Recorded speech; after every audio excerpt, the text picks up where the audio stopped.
Praise the Lord. கர்த்தருடைய பரிசுத்த நாமத்துக்கு சதா காலங்களும் கனமும் மகிமையும் துதியும் என்றைக்கு உண்டாயிருப்பதாக.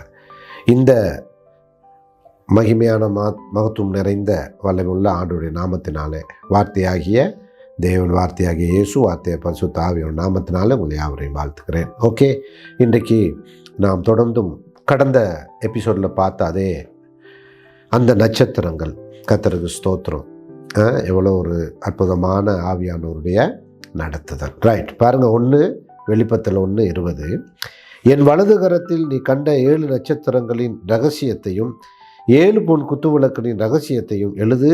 அந்த 7 நட்சத்திரங்களும் 7 சபைகளின் தூதர்களாம், நீ கண்ட 7 குத்துவிளக்களும் 7 சபைகளாம். அப்போ இப்போ நம்ம பார்க்குறது 7 நட்சத்திரங்கள். 7 நட்சத்திரங்கள் உங்களுக்கு தெரியும், 7 பரிபூரணம். நட்சத்திரங்கள் என்பது கடவுளுடைய பிரதிநிதிகள், தேவனால் அழைக்கப்பட்ட, அபிஷேகிக்கப்பட்ட, தெரிந்து கொள்ளப்பட்ட கர்த்தருடைய தாசர்கள். இதை குறித்து நான் கடந்த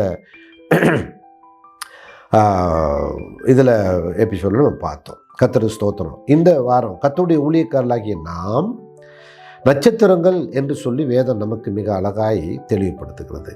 அப்போ நம்ம எந்த இடத்துல கொண்டு போய் ஆண்டவர் வச்சிருக்காரு பார்த்தீங்களா? கர்த்தருடைய தாசர்களாக, இல்லையா? கர்த்தருடைய ஊழியத்தை செய்கிறவர்களாக.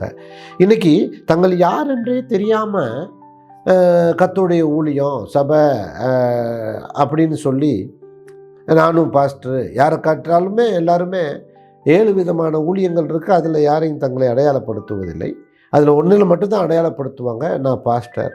இவையெல்லாம் ஒரு அறியாமையின் வேரில் இருந்து தொடர்ந்தும் பரவி கொண்டிருக்கிற ஒரு விஷயமாக இருக்கிறது. ரொம்ப கவலை அளிக்கிற விஷயங்கள். ஏனென்றால் தங்களை குறித்து தெரியாமல் அவர்கள் தங்களுடைய பணியை நிறைவேற்றி கொண்டிருக்கிறார்கள். தாங்கள் யார், அதாவது நீங்களும் நானும். இப்போ நான் யார் என்று நான் தெரியாமையே நான் ஒரு வேலையை செஞ்சேன். எப்படி இப்போ ஒரு இடத்துல லெக்சர் பண்ணுறேன்னா, லெக்சர்ன்றது தெரியாமல் நான் எடுத்தேன், என்ன ஆகிறது? பிள்ளைகளுக்கு தகப்பனுங்கிற தெரியாமல் இருந்தால் அப்போ என்ன, இப்படி நிலைமை எப்படி இருக்கும், இல்லையா?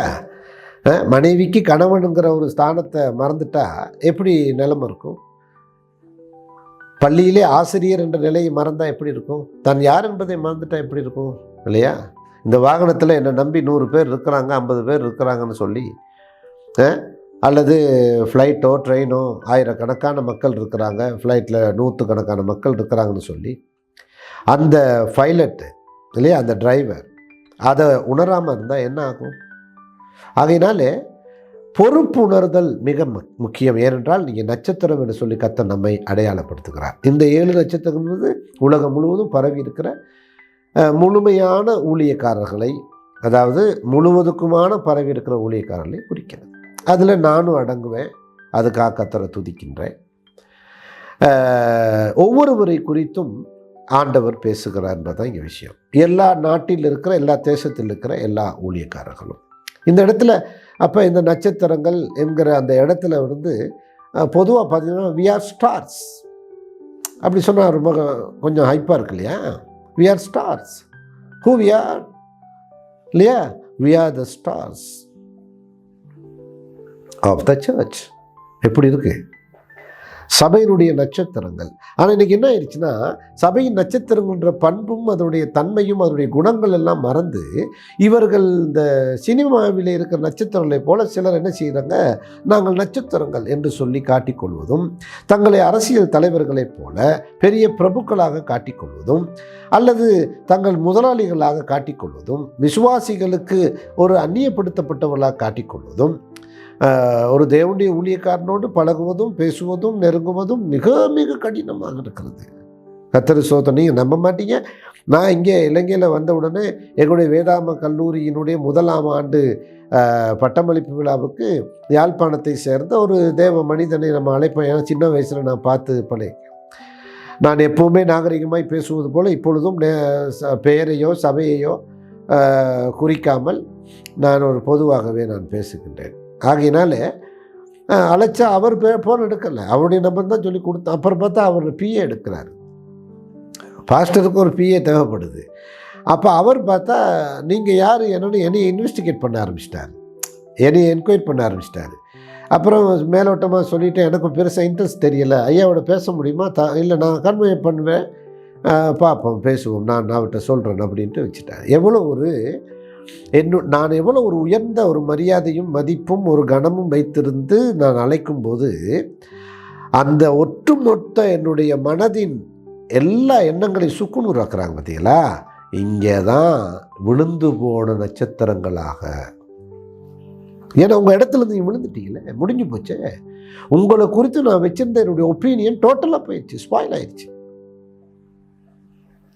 யூதா சொல்லுகிற அந்த விழுந்து போன நட்சத்திரங்கள். கர்த்தர் ஸ்தோத்திரம். தயவு செய்து நீங்கள் புரிஞ்சுக்குங்க. இதையெல்லாம் நம்ம நினைக்க மாட்டேங்கிறோம். வெறும் பெருமையில் வாழ்வதும் புகழில் வாழ்வதும் புகழின் உச்சியில் இருப்பதும் எப்பொழுது பார்த்தாலும் என்னைய விட ஆள் இல்லைன்னு சொல்லி நினைத்து நடந்து கொண்டிருப்பதும் இவையெல்லாம் என்னங்க? இதெல்லாம் திருச்சபையினுடைய வழிநடத்துகின்ற சபையின் தூதர்கள் அப்படின்னு சொல்லப்படுது. தூதர்னா பரலோகத்தில் உள்ள தூதர்கள் நினச்சிடக்கூடாது. தூதுவர்கள்னு சொன்னால் உங்களுக்கு புரியும். செய்தியாளர்கள். இவர்களை வேதம் நட்சத்திரங்கள் அப்படின்னுது இல்லையா? இப்போ பழைய ஏற்பாட்டில் நீங்கள் எடுத்துக்கிட்டிங்கன்னா நட்சத்திரங்களை நீங்கள் கவனித்தா யோசேப்புடைய ஒரு கனவுல என்னது ஆதியாகமம் 37:9 தன்னுடைய சகோதரர்கள் இஸ்ரவேலின் கோத்திரங்கள் எல்லாம் நட்சத்திரங்களாக பார்க்கிறார். பார்த்தீங்களா? அப்போ ஆண்டவர் முதன்மைப்படுத்துகிற நபர்களை நட்சத்திரம் என்கிறார். அவர் முன்னிறுத்துகிற நபர்களை நட்சத்திரம் என்கிறார். கர்த்தருக்கு ஸ்தோத்திரம். அப்போ அந்த அந்த அந்த ஆண்டவருடைய அந்த மனோநிலையை, ஆண்டவருடைய அந்த அந்த விருப்பத்தை நம்ம புரிஞ்சுக்கணுமா இல்லையா? நான் ஒரு தேவனுடைய மனுஷன், நான் தேவனுடைய ஊழியக்காரன்னா நான் யாருங்கிற அடிப்படை. நான் ஒரு சாமானிய ஒரு குழந்தை பேசினாலும் அந்த குழந்தைக்கு நேரத்தை கொடுத்து அன்பை கொடுத்து என்னுடைய பாசத்தை வெளிப்படுத்தி நான் யார் என்பதை மறந்து அந்த குழந்தைக்கு நான் தேவை என்கிற அந்த அந்த இடத்துக்கு நான் வந்துடணும்ல. சபையில் இருக்கிற தேவனுடைய தாசர்களாகிய ஒவ்வொருவரும் அந்த சபைக்கான ஒரு தகப்பன் போல நடந்துக்கணும்ல. யோசிச்சு பாருங்க, நம்ம எந்த இடத்துல இருக்கிறோம்? உத்தரவு பிறப்பிக்கிற இடத்துல தான் சிலர் இருக்கிறாங்க. சிலர் கழுத்தும் வளையாது, இடுப்பும் வளையாது, எனக்குது அவங்களுக்கு, அப்புறம் முழங்காலும் வளையாது. கர்த்தர் ஸ்தோத்திரம். இது பல விதங்களில் நம்ம பார்த்துக்கிட்டு இருக்கிறோம். இவர்கள் தங்களை என்ன நினைத்து கொண்டிருக்கிறார்கள் என்பது தான் எனக்கு சில நேரங்கள் அப்படியே பயங்கரமாக இருக்கும். சிலதை பார்க்கும்போது, ஆண்டவரே இவங்க என்ன தங்களை யாருன்னு நினச்சிட்டு இருக்கிறாங்க? பெரிய ஸ்டார்கள் இல்லையா? உலகத்தில் இருக்கிற பெரிய தங்களை விட வேறு ஹீரோக்கள், தாங்கள் தான் ஹீரோ அப்படிங்கிற நிலையில். அப்படியா? பைபிள் அப்படி தேவனுடைய ஊழியக்காரனை ஒரு சினிமாத்தனமான ஹீரோவாக பார்க்குதா? ஆனால் ஒன்று முக்கியஸ்தராக பார்க்குது. ஏன் முக்கியஸ்தர்? கர்த்தருக்கு ஸ்தோத்திரம். அந்த குத்து விளக்குகளாகிய சபையை கர்த்தருக்கு ஸ்தோத்திரம் எப்போதும் எரியும் வண்ணமாய் பார்க்குற வேலை, இந்த எரிந்து பிரகாசிக்கும் வண்ணமாக பார்க்குற வேலை இந்த நட்சத்திரங்கள். அப்போ சரி, யோசேப்புடைய கனவுல கோத்திரங்கள் வர்றாங்க. தானியேல் சொல்லும் பொழுது இன்னொரு கேட்டகரியில் போகும்போது இந்த நட்சத்திரங்கள் யாருன்னா ஆகாய மண்டலத்தில் பிரகாசிக்கின்ற இல்லையா? 12:3 ஞானவான்கள் ஆகாய மண்டலத்தின் ஒளியை போலவும், அங்கே இருக்கிற லூமினாஸ் போல இல்லையா, அநேகரை நீதிக்கு உட்படுத்துவார்கள்.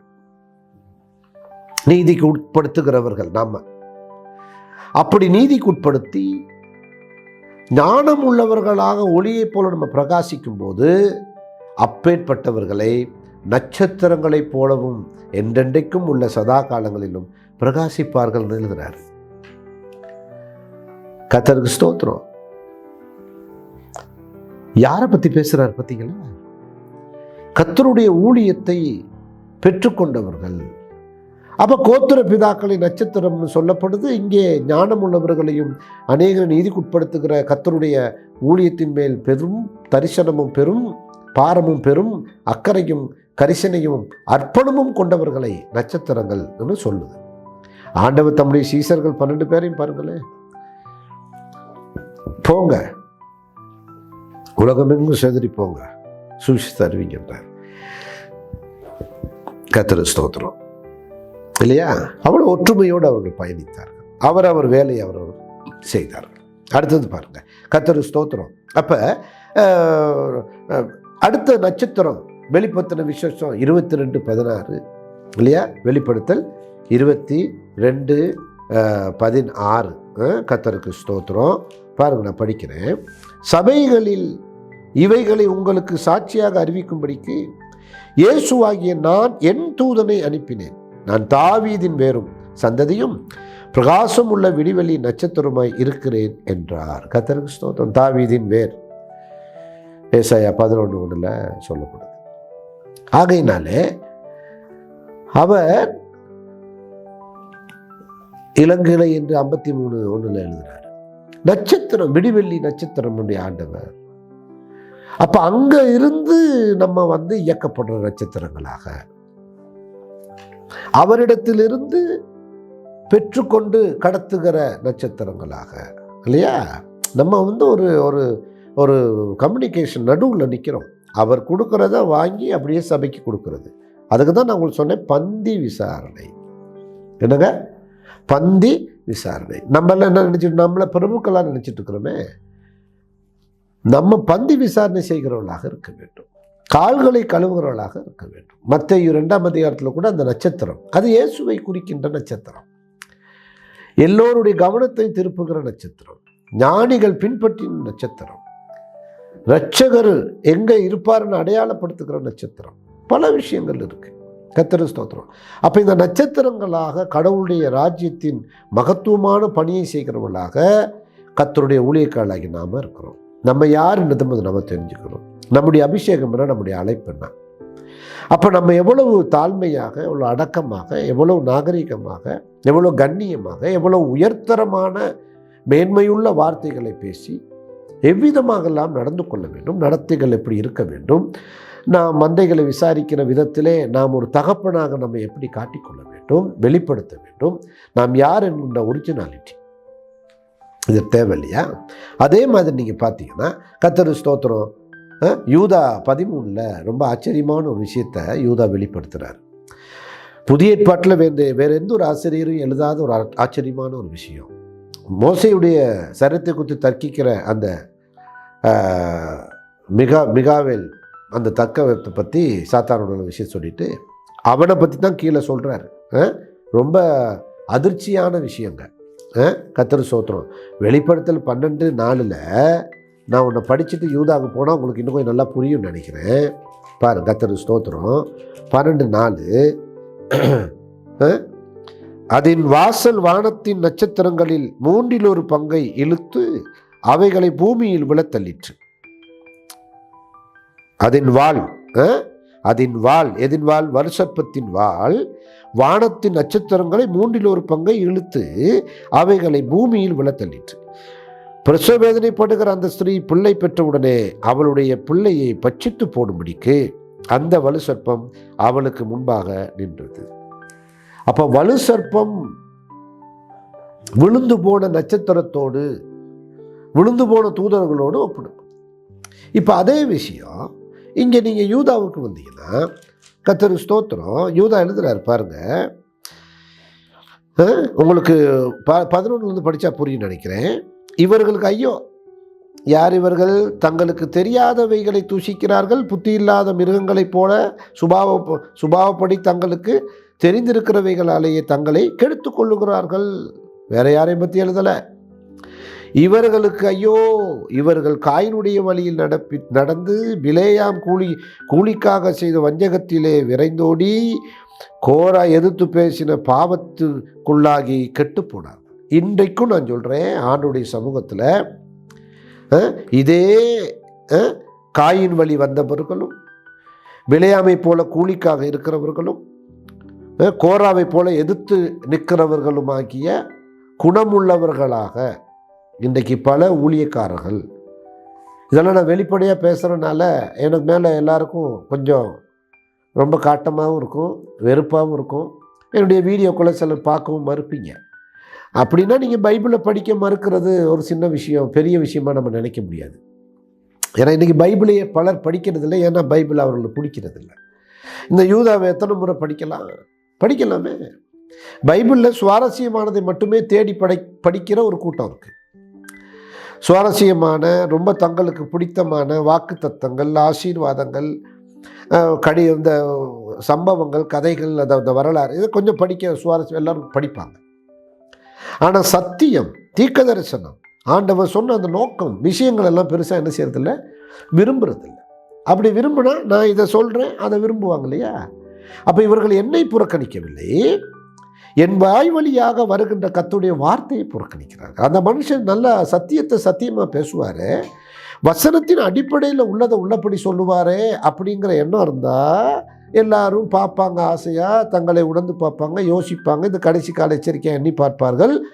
கர்த்தருக்கு ஸ்தோத்திரம். என்ன செய்வாங்க, இன்னும் மற்றவர்களுக்கும் தேவ பயமும் பக்தியும் உண்டாவதற்கு இதை அனுப்பி வைப்பார்கள். அவர்கள் இப்படி ஐக்கியத்தை கட்டுவார்கள். அந்த எண்ணமே சிந்தைய அடிப்படையில் கூட இல்லாத நிலையில்தான் நம்ம இருக்கிறோம். ரைட், உங்களுக்கு தெரியும், நம்முடைய வீடியோக்களை பார்க்கிறவர்களுடைய எண்ணிக்கை என்றைக்குமே கூடுறதில்ல, குறையுது.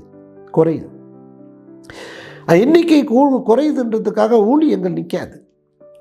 கடைசி ஒரு மனிதன் நின்று கேட்டாலுமே அது சத்தியம், அது கர்த்தருடைய வார்த்தை. கர்த்தருக்கு ஸ்தோத்திரம். புரியுதா? ஆக தயவு செய்து நீங்கள் புரிஞ்சுக்குங்க, இந்த ஊழியம் வித்தியாசமானது. இது இங்கே என்ன செய்யாது, குவான்டிட்டிக்காக அலைகிற ஒரு ஊழியம் டிபிசி கிடையாது. It's based on quality. புரியுதா உங்களுக்கு? அதனால் அது தரத்தில் நிற்கிறது. தரம் எங்கே இருக்குன்னா வசனத்தில் இருக்குது. வசனம் மட்டும்தான் அந்த உலகத்திலே தரம். இப்போ என்ன சொல்கிறார் பாருங்க, இந்த 3 நிலையில் இன்றைக்கி இருக்கிறாங்க. இதை வெளிப்படையாக பேசித்தான் ஆகணும். யாரும் இல்லை. ஆண்டவர் இந்த இடத்துல அரசியல்வாதிகளை பேசலை, அல்லது பெரிய போர் யுக்திகளை ஏற்படுத்துகிற உலக மனிதர்களை பேசலை, மதவாதிகளையும் பேசலை. யாரை பேசுகிறான்னா, கிறிஸ்தவத்தில் சபைகளில் நான் மேய்ப்பன் என்று சொல்லிக்கிறாங்க இல்லையா, நான் ஊழியக்காரன், நான் மந்தைகள் நடத்துகிறேன், இவர்களை குறித்து எழுதப்பட்ட வசனம். சரியா? அவர்கள் தான் இங்கே தூதர்களோடு கனெக்ட் பண்ணி நான் இங்கே சொல்லிக்கிட்டு இருக்கிறேன். அப்போ எந்த இடத்துல விழுந்து போகிறாங்கன்னா, தங்களுடைய அழைப்பையும் அபிஷேகத்தையும் தங்களுடைய நிலையை தங்கள் வெளிச்சம் கொடுக்க வேண்டியவர்கள். நம்ம யார் எங்கே இருக்கிறோம்? நீதிமான் 7 தடவை விழுந்தாலும் எழுந்திருப்பான் அப்படின்னு என்ன அர்த்தம்? மனம் திரும்புறான்னு அர்த்தம். அப்போ மனம் திரும்புன்னு சொல்கிறார். இன்றைக்கி மனம் திரும்புதலை பல பாஸ்டர்கள் விசுவாசிகளை பார்த்து தான் சொல்கிறாங்களே ஒழிய, அந்த மனம் திரும்புகிற வார்த்தைக்குள்ளே தாங்களும் வருவதாக எண்ணுவதில்லை, சிந்திப்பதில்லை. எபிரேயர் 4:12 என்ன சொல்லுது? தேவனுடைய வார்த்தையானது ஜீவன் உள்ளது, இருப்புறம் வல்லமை உள்ளது, இருப்புறம் கருக்குள்ளப்பட்ட. இருப்புறம் கருக்குள்ளப்பட்டேன்னா என்ன அர்த்தம்? பேசுகிற உங்களை, அதாவது கேட்கிற உங்களையும் பேசுகிற என்னையும் கர்த்தருடைய வார்த்தை கருக்கணும். இதாங்க உண்மை. இந்த உண்மையை பேசுனா ஏன் உங்களுக்கு முகம் சுளிக்குது, மனம் கசக்குது? யோசிச்சு பாருங்க. ஏன் புளித்து போய் நிற்கிறோம்? ஏன்னா புளித்து போனவை தான் நமக்கு பிடிச்சிருக்கு. கர்த்தருக்கு ஸ்தோத்திரம். புளிப்பை உன்னை விட்டு அகற்றுங்கிறார். புளித்த பழைய அக்கிரம பாவம் மீறுதல்களாகிய இப்படியாப்பட்ட சுபாவம் இதெல்லாம் அகற்றப்படணும். நட்சத்திரங்களாகிய நாம் யார் என்று நாம் புரிந்து நடந்து கொள்ளணும். விசுவாசிகளும் சுற்றி இருப்பவர்களும் நம்மை தேவனுடைய தாசர்கள், தேவனுடைய மனிதர்கள் என்று கருதி மதித்து நம் மேலே கௌரவம் வைத்து நம்மை கனப்படுத்தி, கர்த்தர் நிமித்தம் அவர் நாமத்தின் நிமித்தம். ஏன்னா நம்ம வெறும் ஊழியக்காரர்கள் அழைக்கப்படலை, கர்த்தருடைய ஊழியக்காரர்கள். ஐயா யோசிச்சு பாருங்க, கர்த்தருடைய ஊழியக்காரர்கள். கர்த்தருக்கு ஸ்தோத்திரம். அவருடைய பெயர் முன்னாடி வருது, அவருடைய பெயரை தாங்கி நம்ம ஊழியத்துக்காரர்கள் வர்றோம். ஆனால் நம்ம நினச்சி பாருங்கள், நம்முடைய வாழ்க்கை, நம்ம பேசுகிற பேச்சு, சிந்திக்கிறது, நடந்துக்கிறது, எடுக்கிற நடவடிக்கைகள், நம்முடைய குணங்கள், நம்ம பண்ணுகிற விஷயம் இல்லையா?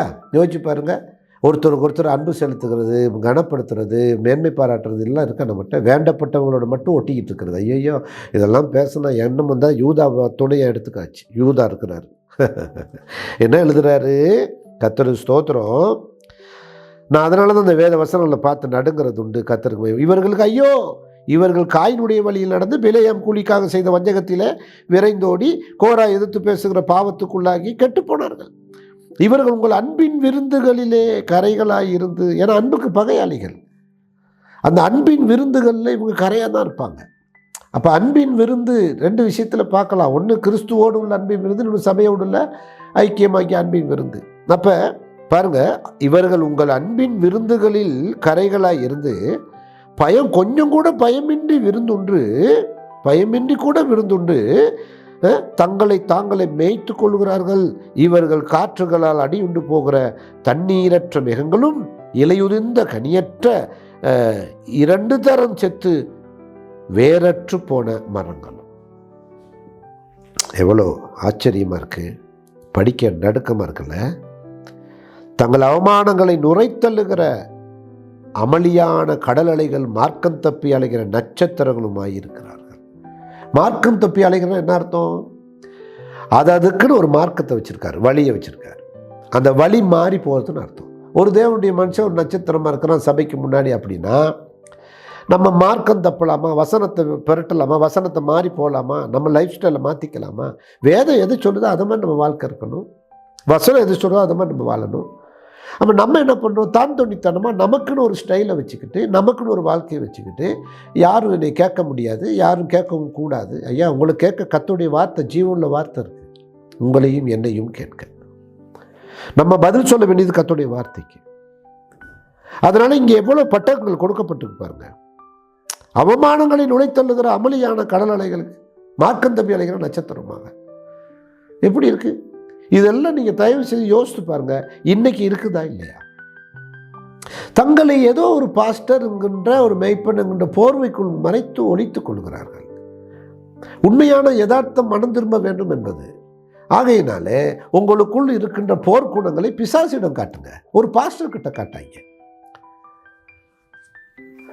உங்களுக்குள் இருக்கின்ற போட்டி மனப்பான்மையை உலகத்தில் காட்டுங்க, இன்னொரு ஊழியக்காரங்கிட்ட காட்டாங்க.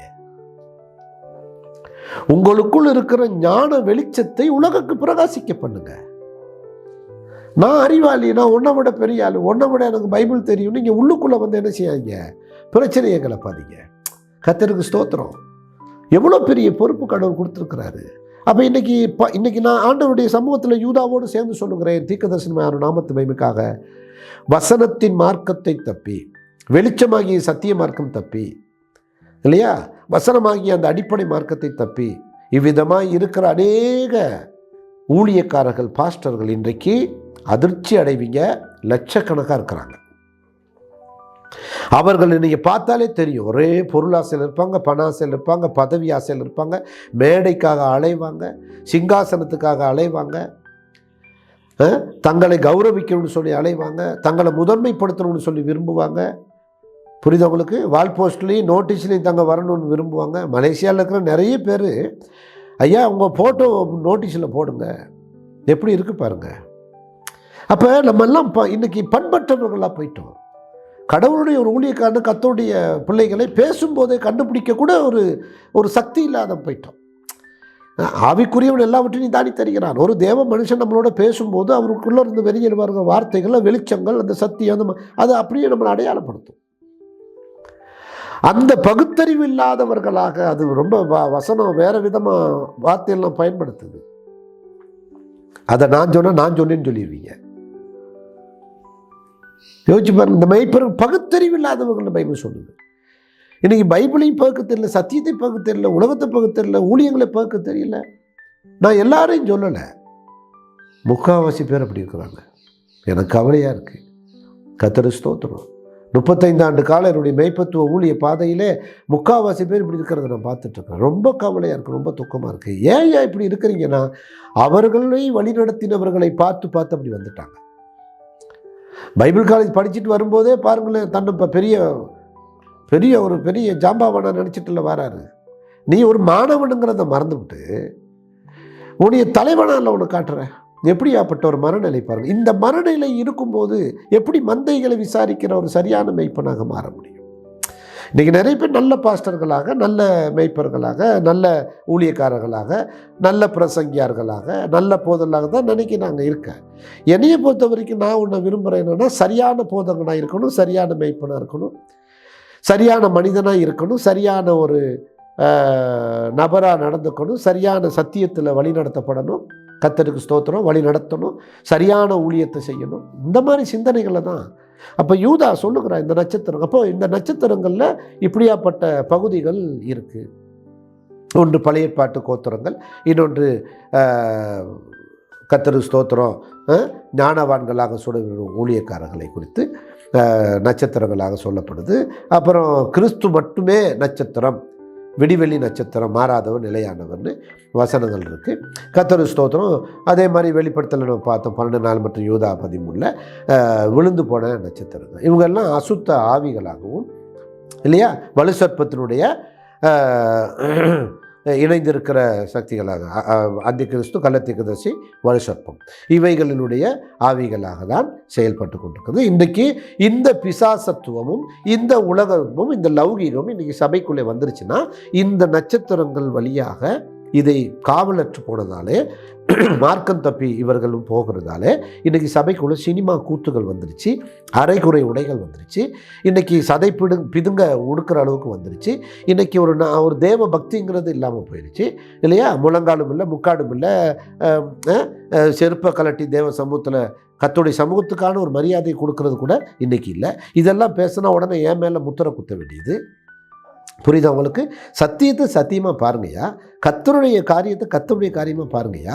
அந்த வனாந்தத்தில் மோசையை பார்த்து சொல்லிட்டு இருக்கிறாரு, அந்த கல்லு முள்ளுக்குள்ளே செருப்பை கலட்டு நிற்கிற இடம் பறிச்சு நீ வராதான். அப்போ என்ன அர்த்தம்? கர்த்தர் இருப்பதாக நாம் ஃபீல் பண்ணுகிற எந்த இடமும் அதை இடம் பரிசுத்தம், அதுக்கு கனப்படுத்துறதுக்காக நம்ம பாதரட்சிகளை கலட்டணும். இதெல்லாம் இன்றைக்கி வாக்குவாதம் பண்ணிக்கிட்டு வம்பு பண்ணிக்கிட்டு எங்கள் ஊரில் குளிருதுயா, எங்கள் ஊரில் நடுங்குதுயா, அதனால் நாங்கள் ஷூ போட்டுட்டுக்கோயா.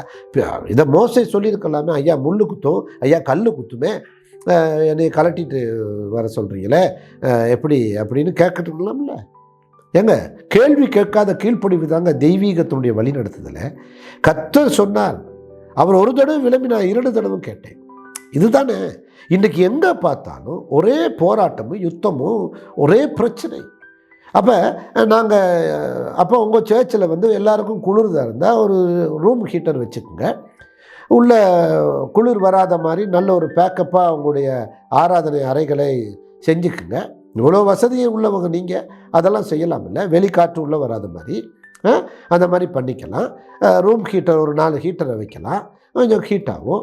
இல்லையா நாங்கள் ஷூ போட்டு தான் இருப்போம். அப்போ தூங்கும்போது ஷூ போட்டு தான் தூங்குவீங்க நீங்கள், யோசிச்சு பாருங்கள். அப்போ திக்கான சாக்ஸ் இருக்குது, இதெல்லாம் போடாது. இதெல்லாம் நான் பேசணுமா?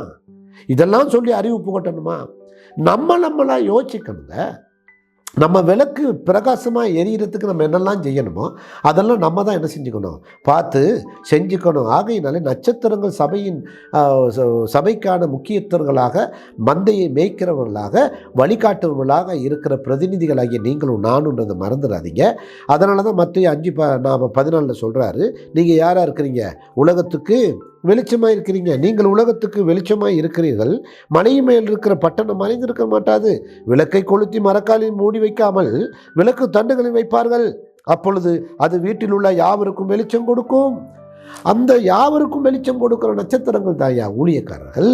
சத்தியத்தை சத்தியமாக கற்று சத்தியத்தை சத்தியமாய் போதித்து நீங்களும் நானும் அதில் நடக்கலன்னா கூட அதை உணர்ந்து மனம் திரும்பி அதில் கீழ்ப்படிந்து போகிறது தானே சரியான பண்பாக இருக்கும். அப்போ தன் வலது கருத்தினால் வைத்திருக்கிற நட்சத்திரம்னா ஆண்டவருடைய அதிகாரத்துக்குள்ளே இருக்கிறோம் நம்ம. புரியுது உங்களுக்கு? தன் வலது கரத்தினால் அந்த 7 நட்சத்திரங்களை சுமந்துட்டு இருக்கிறான்னா எல்லா ஊழியக்காரர்களும் controlled by word of God அல்லது கண்ட்ரோல் பை டைரக்ட் ஜீசஸ், அவர் மூலமாக. அப்போ அவர் மூலமாக நம்ம நடத்தப்படுகிறோம், கண்ட்ரோல் வழிநடத்தப்படுகிறோம். அவர் நிர்வகிக்கிறார், அவர் மூலமாக செய்தியை வாங்கி சபைக்கு சொல்கிறோம். இதுதான் ஒரு தேவ ஊழியக்காரனுடைய பண்பும் பழக்கமாக இருக்கணும். நான் சொல்கிறது தான் என் சபை கேட்கணுன்ட்டு என் சபைன்னு வேறு சொல்கிறீங்க. இது எங்கள் போதனைங்கிறீங்க, எங்கள் சபையினுடைய கோட்பாடுங்கிறீங்க. இதெல்லாம் எங்கள் கிறிஸ்துவின் சபை, கிறிஸ்து தலைவர், கிறிஸ்துவின் சபைக்கான ஆதி அப்போஸ்தலர் அடிப்படை போதனை. இதை விட எங்கே போச்சு எங்கள் கோட்பாடு, என் சபை, இதெல்லாம் எங்கே வந்துச்சு? அப்போ இதெல்லாம் என்ன, யாருடைய வார்த்தைகள்? விழுந்து போன நட்சத்திரங்களுடைய ஏஜென்ட்டுகளாக இன்றைக்கி அநேகர் செயல்பட்டு கொண்டிருக்கிறார்கள்.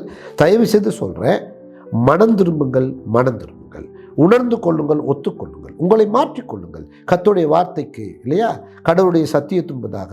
அப்போ கடவுளுடைய அதிகாரத்தை நம்மளை தாழ்த்தணும், நம்மளை கீழ்ப்படியணும். ஆண்டவரே நான் ஒரு நட்சத்திரமாக, ஆண்டவரே நான் ஒரு உமக்குன்பதாக ஒரு கீழ்ப்படிந்து உண்மையிலே நடக்கிற ஒளித்தரும் ஒரு பிரகாசம் உள்ள நபராக, ஜனங்களுக்கு பாதையை காட்டும் ஒரு நட்சத்திரமாக இல்லையா, இருளை உடைத்து நொறுக்கும் ஒரு நட்சத்திரமாக, உண்மையிலே விசுவாசத்திலே பரிசுத்தத்திலே வார்த்தையிலே நிலைத்திருக்கும் நட்சத்திரமாக. ஓ ஸ்தோத்திரம் ஆண்டவரே. வானத்துடன் இணைந்துள்ள, அதாவது பரலோகத்தோடு கம்யூனிகேஷன் பண்ணக்கூடிய ஒரு நட்சத்திரமாக. ஐயா என்னை ஒப்பு கொடுக்குறேன்னு சொல்ல ஒவ்வொரு ஊழியக்காரும் தங்களை தாழ்த்த முடியுமா? அந்த நட்சத்திரங்கள் தான். இல்லை என்றால் விளக்கு தண்டை நீக்கிடுவேன்றார். கர்த்தர் ஸ்தோத்திரம். ரொம்ப ஆபத்தான காலத்தில் இருக்கிறோம்.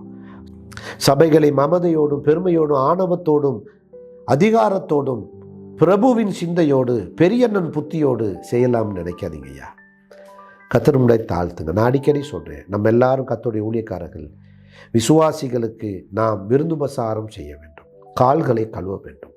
அவர்கள் கிறிஸ்துவினால் மீட்கப்பட்டவர்கள். அவர்களுக்கு பணிவிடை செய்தான் உங்களை என்ன வச்சிருக்காரு, சரியா? ஆகையினால இந்த பெரிய தடங்கள் எல்லாத்தையும் விட்டுட்டு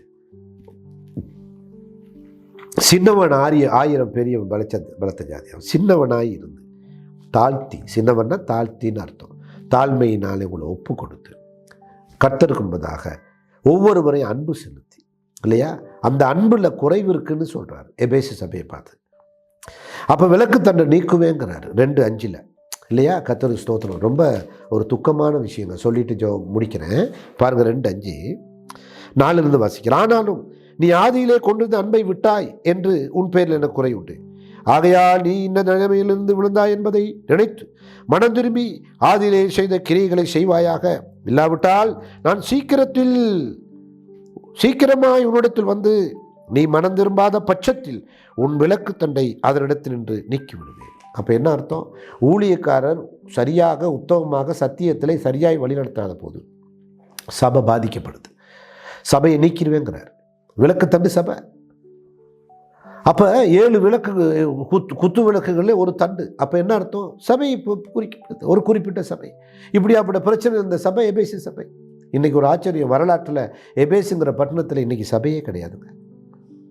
ஒரு சபை கூட கிடையாது எபேசில். பார்த்தீங்களா? இன்றைக்கி சபைன்னு ஆலயங்களை கட்டி போட்டு ஊழியங்களை செஞ்சுக்கிட்டு இன்றைக்கி என்னென்னமெல்லாம் பெரிய ஆளாக காட்டிக்கிறதுக்கு என்னென்னமெல்லாம் பண்ணிகிட்டு இருக்கிறோம். ஆனால் கிறிஸ்து தங்கியிருக்கிற, சத்தியம் தங்கியிருக்கிற, வார்த்தை நிலைத்திருக்கிற, ஆண்டவருடைய மனவாட்டிக்குரிய அடையாளம் தெரிகிற ஒரு இடமாக சபை இருக்கிறதா? அதிலே பணிவிடை செய்கிற ஒரு பணிவிடைக்காரனாக நான் முதல் சொன்னது போல ஒளி தரும், பாதை காட்டும், இருளை உடைக்கும், நிலைத்திருக்கும், பரலோகத்தோடு தொடர்பு நட்சத்திரங்களாய் நாம் இருக்கிறோமா? இந்த சிந்தனையோடு இன்றைக்கு நான் விடை பெறுகிறேன். கர்த்தருடைய ஆவியானவர் நம்மை சகோதரர்களே, சகோதரிகளே, இல்லையா, ஊழியக்காரிகளே, ஊழியக்காரர்களே, இன்றைக்கி பல சகோதரிகள் தங்களை ஊழியக்காரிகள், குறிப்பிட்ட ஊழியத்தை சொல்ல நினைக்காமல் சகோதரிகள் கூட தங்களை பாஸ்டர்கள்னு போட தான் விரும்புகிறாங்க. இதெல்லாம் என்ன சொல்கிறதுன்னு எனக்கு தெரியலை. எங்கு பார்த்தாலும் பதவி மோகமும் பட்ட மோகமும் நம்மை பிடித்து ஆட்டி கொண்டிருக்கிறது. பேய்த்தனங்களும் இன்றைக்கி நம்மளை விட்டு விலகி போகட்டும். மனம் திரும்புதல், பாஸ்டர்கள் மனம் திரும்பணும்னு பைபிள் சொல்லுது, ஊழியக்காரர்கள் மனம் திரும்பணும் பைபிள் சொல்லுது. இப்படி சொன்னாலே நீங்கள் இந்த வீடியோவை யாருக்கும் அனுப்ப மாட்டீங்க, பார்க்க மாட்டீங்க. என்ன எங்களையே மனம் திரும்ப சொல்கிறாரா? நாம் மனம் திரும்பணுங்கிறேன். நான் எதில் எல்லாம் உணராமல் இருக்கணும், எதெல்லாம் திருந்தாமல், எதெல்லாம் மாறாமல் இருக்கணும், எதெல்லாம் செய்யாமல் இருக்கணும், எதெல்லாம் நான் என்னைய முற்போக்காய் கொண்டு போகாமல் இருக்கணும், சபைக்கு இடையூறாக இருக்கணும், அந்த விஷயத்தில் நான் என்ன மனம் திரும்பணும். இல்லை என்றால் விளக்கு தண்டு நீக்கப்படும். ஏனென்றால் சபை கர்த்தருடையது, அவர்தான் சபையின் தலைவர். நீங்களும் நானும் ஒன்றும் பண்ண முடியாது. சகல கனமும் சகல மகிமையும் சகல துதிக்கும் வார்த்தையாகிய தேவனுக்கும் வார்த்தையாகிய இயேசுக்கும் வார்த்தையாக பரிசுத்த ஆவியானவருக்கும் சதா காலங்களில் உண்டாயிருப்பதாக. தயவு செய்து தேவ பயத்தோடு பக்தியோடு வாழ்வோம். உங்களை நம்பி கொடுத்திருக்கிற மந்தைகளுக்கு நீங்கள் சரியான மேய்ப்பர்களாக நடந்து கொள்ளுங்கள். Thank you. God bless you. All the best.